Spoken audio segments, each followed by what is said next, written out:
नमस्कार मित्रांनो, मी राजेश माने यूट्यूबच्या बातमी.इन न्यूज चॅनलवर आपल्या सर्वांचे स्वागत। मित्रांनो, संत तुकाराम महाराजांची पालखी आता यवतकडे निघालेली आहे। जागोजागी रस्त्यामध्ये ग्रामस्थांच्या वतीने या पालखीचे जे आहे जे स्वागत केले जाते। या ठिकाणी आपण आलेलो आहोत। या ठिकाणी आपण माझ्या मागे जे जेसीबी बघताय, याच्यामधनं पूर्ण पुष्पवर्षाव जो आहे हा पालखीवर केला जाणार आहे। कोरेगाव मुळूक या ठिकाणी हे आहेत आणि आपल्याबरोबर माजी सरपंच आहेत। सर नमस्कार। नमस्ते। रामकृष्ण हरी। रामकृष्ण हरी।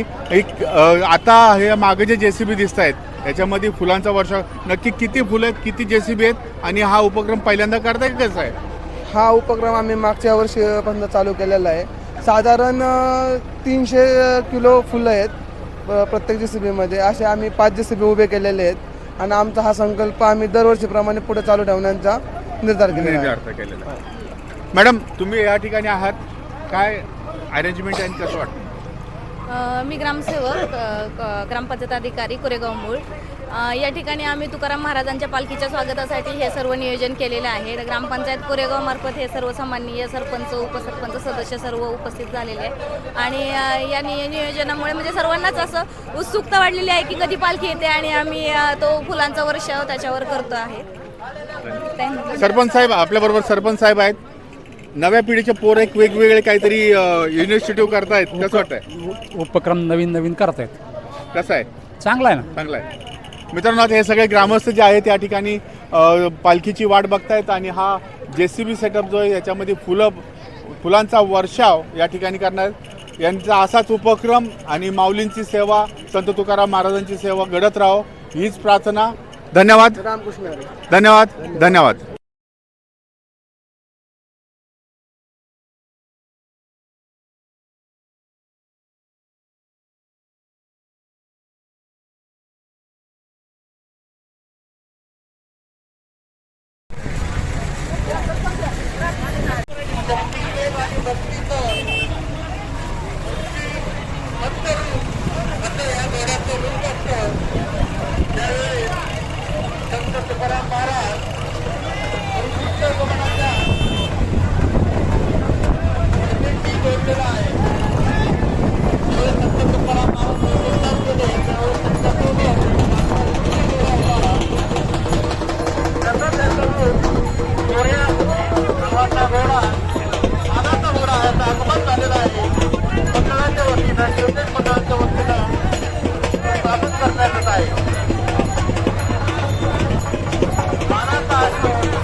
सारथी महाराज पालखी काही मिनिटं थांबवल्याबद्दल मंडळ आपला आभारी आहे.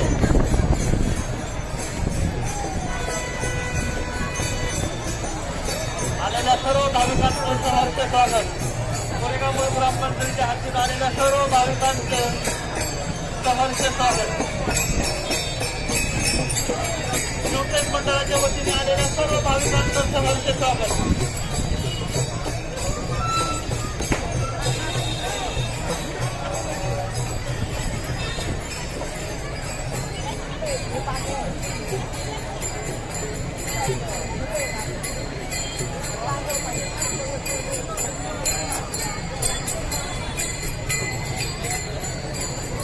शिवसेना मंडळाच्या वतीने आलेल्या सर्व भाविकांचे सहर्ष स्वागत. शिवसेना मंडळाच्या वतीने आलेल्या सर्व भाविकांचे सहर्ष स्वागत.